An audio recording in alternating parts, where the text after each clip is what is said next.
Well, Glenn, I just couldn't conceive of a more suitable opening than the Art of Fugue that you just played.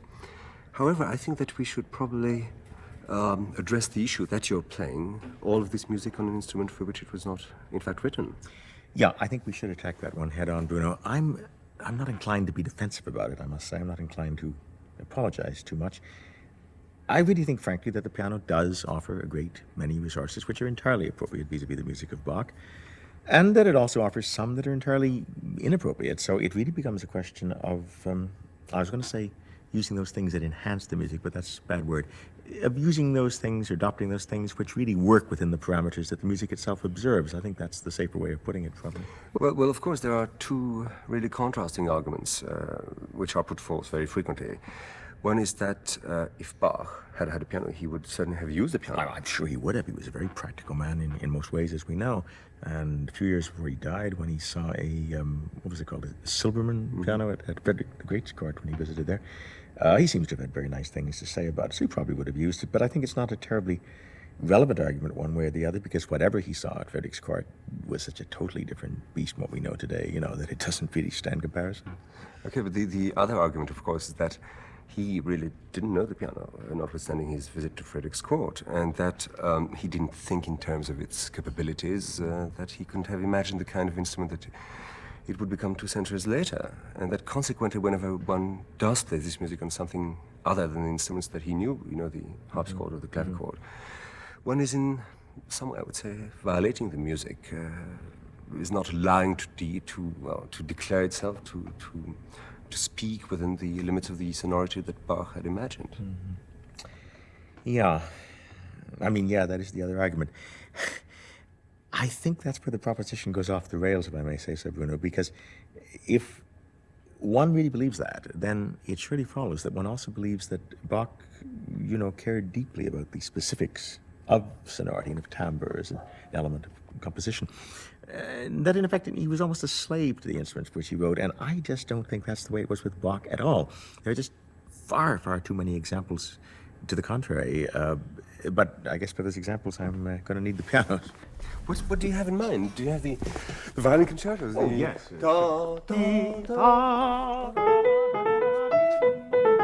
Sure, what he writes for the violin is E major. He turns right around and does for the keyboard in D major.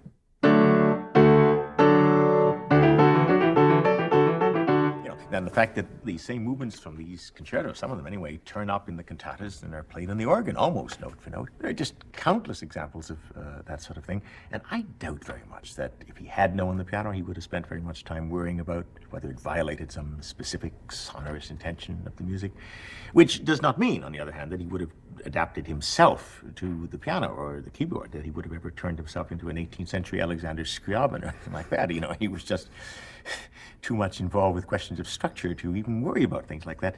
And the best example I can give you for that, really, is the piece that I played before, the Art of Fugue.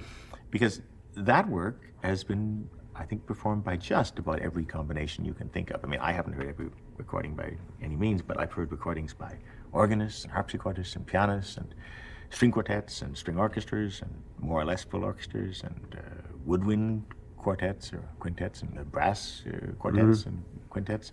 And I even heard a saxophone quartet play it once. What? Yeah, really? Yeah, really, rather good. And jazz singers making, what do they call it, scat sounds, you know. I can't do it, but anyway, that's the way it sounds. And none of those things really violated the music. It's just so secure structurally that it's almost impossible to do that. I think really there are two kinds of composers in this world, you know. There's the kind who says, I'm going to write the ultimate violin sonata or piano sonata or symphony or whatever. You know, your Paganinis or your Liszts or your Mahlers. And I'm going to reveal the potential of that instrument or those instruments like no one before me has ever done. Then there's the other kind of composer who says, I'm going to write a piece that will have as much meaning for the eye as for the ear. And I'm going to do that not to delight your eye, but so that when you look at it, when you contemplate it, your imagination can invent sonorities, maybe even sonorities which don't now exist, and which will help you to see the meaning of the structure as structure. And I don't really care what specific sonorities you impose upon it, as long as you achieve that end. Now, the extreme example of that, I think, would be someone like Do you know the name Carl Ruggles? Well, the American composer? Yeah, who once wrote a piece called Angels, which was originally part of a symphony called Men and Angels, and I played it on the piano one time at a concert, even though he didn't recommend that one should do that, because it was originally scored for 6 trumpets, in fact. But I played it on the piano because what he did say about it was, he said this piece was originally conceived for 6 muted trumpets, but it could be played by 6 clarinets, by 5 clarinets and a bass clarinet, or by 2 violins, 2 violas, 2 cellos, or by, I think he said 5 violins and 1 cello. How about 4 violins and 2 cellos? And I think he said if you transpose it down a third, you could play it on 6 cellos. And then, just to prove that he was no slouch in this matter and totally discriminating, he said, but no mutes if played with strings, which is quite a marvelous thing.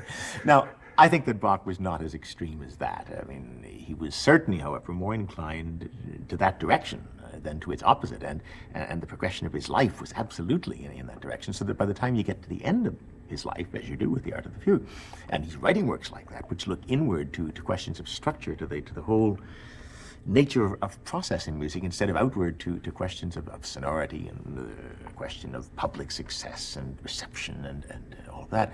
And you know, you get a totally different aspect of composition. And he's writing these pieces, moreover, at a time when the world around him was galloping off in exactly this opposite direction, you know, toward a very hedonistic kind of instrumental display, you know, the Scarlatti syndrome and all of that stuff.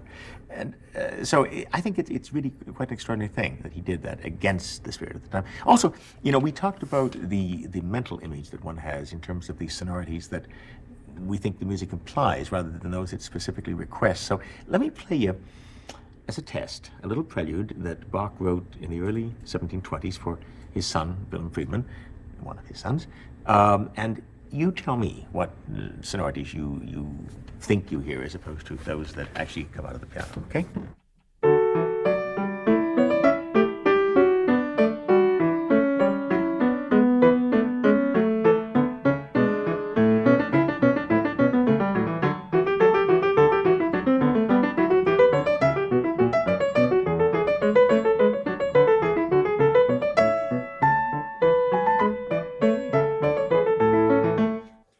In the left hand, it sounds like a cello, pizzicato, of course. Of course, and in the right hand?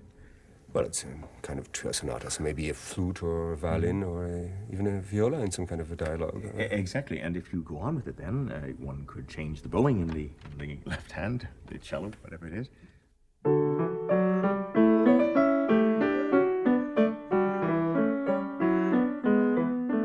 But the point is that if you simply play that little prelude, treating the piano as a piano, it's, I think, going to sound like quite a different sort of piece.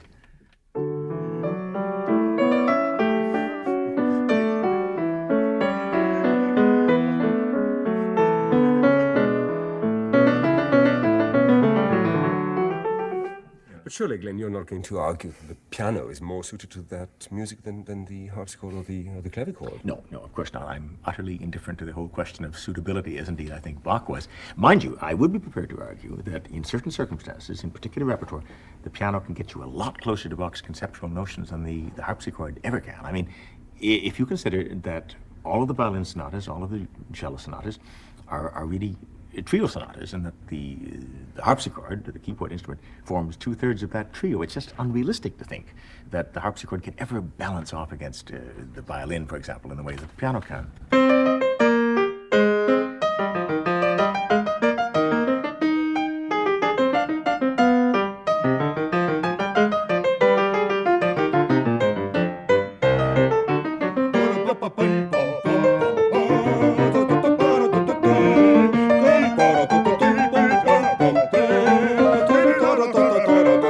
And no way that anything can do as well as we just did, of course, but you just can't hear the interplay of the textures as successfully enunciated with the harpsichord as you can with the piano, even with the cello doubling the bass line. But as far as the solo repertoire is concerned, I think there really is a very serious overreaction. There's a tendency to imagine that only performances on the harpsichord or the clavichord have this stamp of authenticity, you know. And I think that's just musicological overkill. And it's also a selective kind of discrimination, because one doesn't hear anybody complaining about the fact that Chopin's music is always played on modern pianos, which have about as much in common with the pianos that Chopin himself used. Chopin had in common with the harpsichord, you know, but as far as I know, there is no big back to the Pleyel movement at the moment. Well, okay, Glenn, that's fine if you start talking about the art of fugue or the inventions or even some parts of the well-tempered clavier. But pieces like the Chromatic Fantasia, for instance, certainly could never be called absolute music by any stretch of the imagination. So it seems to me that if ever there was a piece written for a specific instrument, that's it. I mean, it's crying out for a harpsichord just as much as a Chopin nocturne cries out for piano. Yeah, well, I'll have to give you that, Bruno. If there's one piece written for a keyboard, it's the Chromatic Fantasia.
That, I must tell you, is a first, and it's also a last. My first and last performance of any part of the Chromatic Fantasia. Do you mean that you don't like it? Oh, I quite cordially hate it. Back in my student days, you know, most pianists avoided all the really important Bach works like the plague, but they had to play something to open their recitals before they got to the really good stuff like Chopin Nocturnes and Debussy Preludes, maybe even Beethoven Sonatas. So they almost inevitably chose one of two pieces. Either it was the Italian Concerto or it was this monstrosity. I think, to be fair to the piece, that it does give about as good a glimpse of Bach, the improviser, as opposed to Bach, the organizer, as we're probably ever going to get. I mean, the harmony wanders all over the lot. You know, it's very loosely connected by these sort of weird bits of arpeggiation.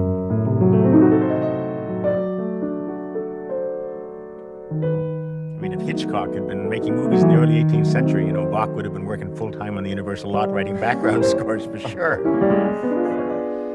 I mean, you see images of Peter Lorre or Vincent Price sitting at 7 manual organs in haunted castles as the clock strikes midnight. Well, what strikes me there is that it sounds like a piece of aleatoric music. Oh, absolutely, because, all he wrote in respect to what I just played is exactly like a jazz chart. What he wrote was...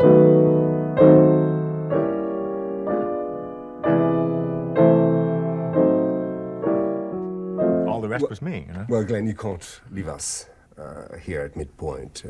Why not? That's what do many seventh chord do. They leave you at midpoint. You've heard one, you've heard them all. There's just more to come. Well, nevertheless, I think you should play it to the end now.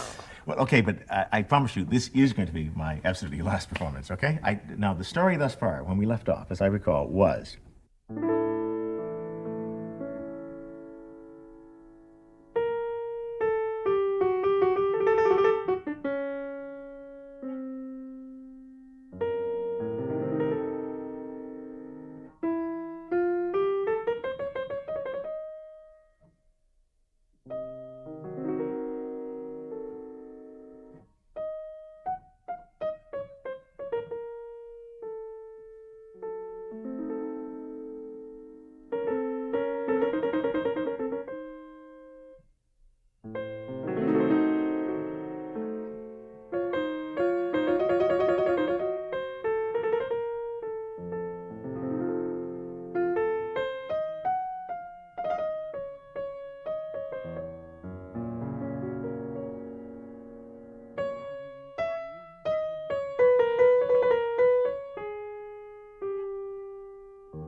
You know something?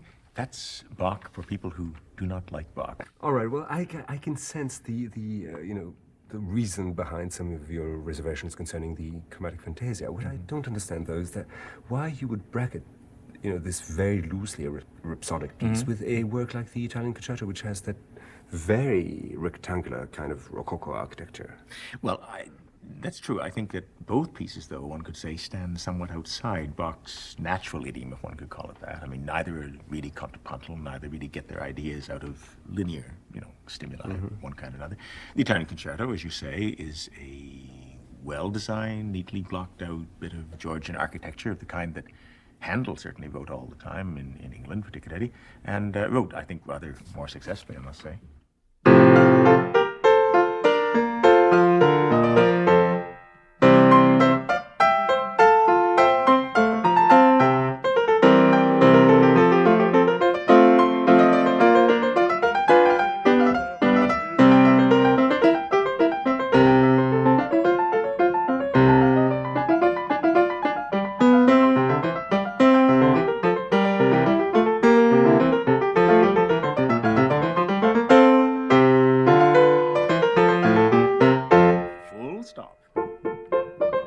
I mean, that's the kind of piece that Bach's sons would have probably liked the old man to have written all his life, but thank God he resisted the temptation most of the time anyway. And they would have liked him to do that, I suppose, because as it happens, the Italian Concerto is one of those very few pieces, really, where he quite clearly indicates certain parameters that normally he leaves up for grabs, you know. Dynamics and tempo, but in this case dynamics, because he indicates very clearly tutti, solo, forte, piano, contrast. And then you come up against a real quandary in this piece, because when you play it on the piano natively can do things that the harpsichord cannot. It can make crescendos and it can make diminuendos, and the harpsichord, of course, cannot. It has to put plateaus when you play it on harpsichord. So you have to then decide, okay, how much of the piano do we want in this? How much do we want to exploit and really use? And the question is not too much, because if you use too much, you then destroy the whole structure of the piece. I don't think, for example, it would be a good idea to minimize the tutti and the solo contrast by doing something like this.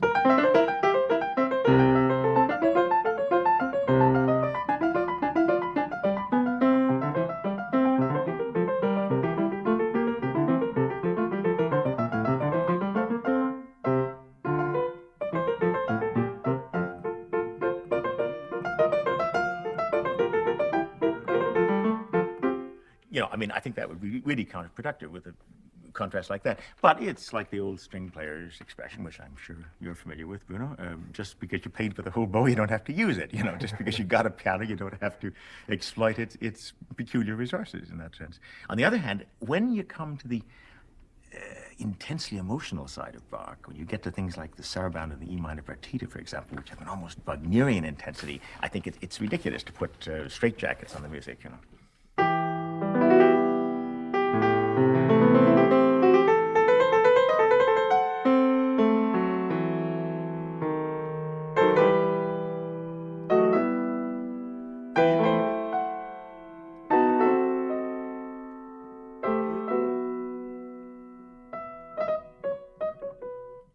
Yeah, but on another line altogether, it's been very often observed in your Bach performances that you play certain movements very slowly or very quickly as the mood strikes you, it seems.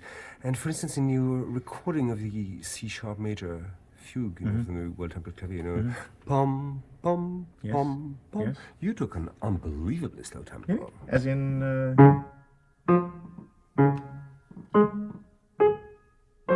Exactly.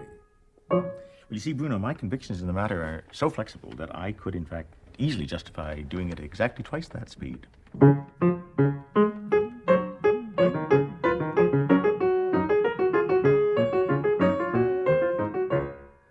But, after all, what I'm doing is exactly what Bach himself does in many fugues, and indeed, in one case, in this fugue, where he treats the subject at twice the tempo in diminution, or at half the tempo in augmentation.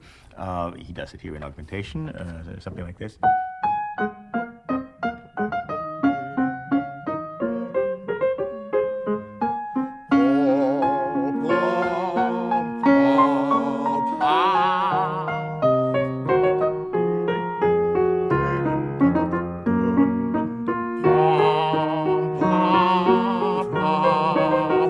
Only without trombones, of course. Sure. I think, mind you, it's important to say that this sort of thing is more easily applied, more safely applied to fugues, to structures that more or less stand by themselves than to other kinds of movements. I think it might be hazardous to one's musical health to try it with minuets or gigs, although even there, one has to make exceptions. There are incredible moments like that jig in the B minor Partita, which absolutely just transcends all the limits of known jigdom.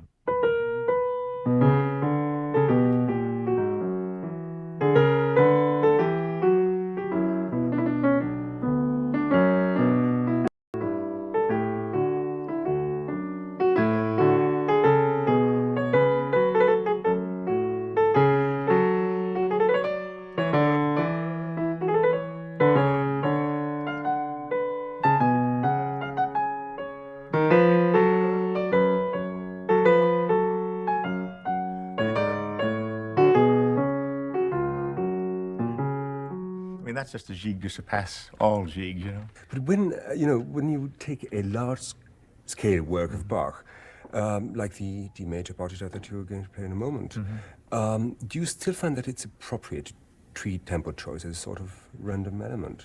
No, and I'm glad you brought that up because I really should have made that clear. No, when I said that you can double tempos and so on, I really did have in mind movements, as I said, like fugues that more or less, or preludes or something, or even inventions that are by themselves most of the time. But I don't think it's a good idea to do that. In partitas or suites or something, I don't think there's any more excuse for doing it there just because you can do it than there would be excuse for doing it in a Beethoven symphony or any other, big multi-movement sort of conception. Well, in the Beethoven symphonies, one has particular images of what each represents. One thinks of, or I at least thinks of the fourth as the most charming, and the fifth as the most motivically obsessive, and perhaps the sixth as the most tranquil and mellow. And the seventh is Beethoven's anticipation of disco music, right? Oh, if you like. So then, do you in that way have particular associations with each of the partitas? Yes, I do, actually. For me, the darkest, the most brooding, the most intense, the most me, is the the sixth partita, the E minor, the one that I played a little bit of a moment ago.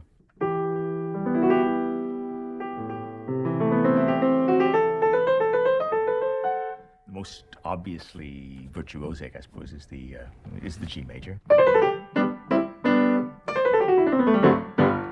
Most charming, I think, is the first one, the B flat major.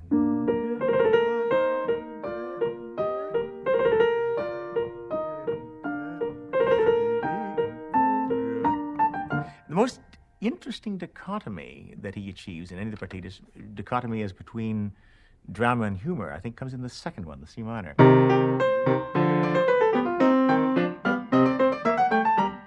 And this one, the D major, this is a funny piece in a way because despite the very heraldic opening, You're talking about the French overture. The French overture with its trumpets blaring and its timpani beating and all of that, despite all that obvious formality, it has a curious kind of Latin quality almost all the way throughout. There are syncopations in the Allemande, for example, that render it almost like a pavan. There are figurations in the saraband that seem almost to have been designed not even for the harpsichord, but maybe for the lute or something like that. I guess in general, I think of it as the most humane, the most benevolent of the partitas. It certainly does not have the transcendent aspirations of the E minor and is therefore not my favorite, or the wit of the G major or the charm of the B flat major. But it does have a very special kind of warmth, a kind of philosophical repose that I think is really quite unique. Well, I think you should play it now so that we can all decide what it has. Okay, why not?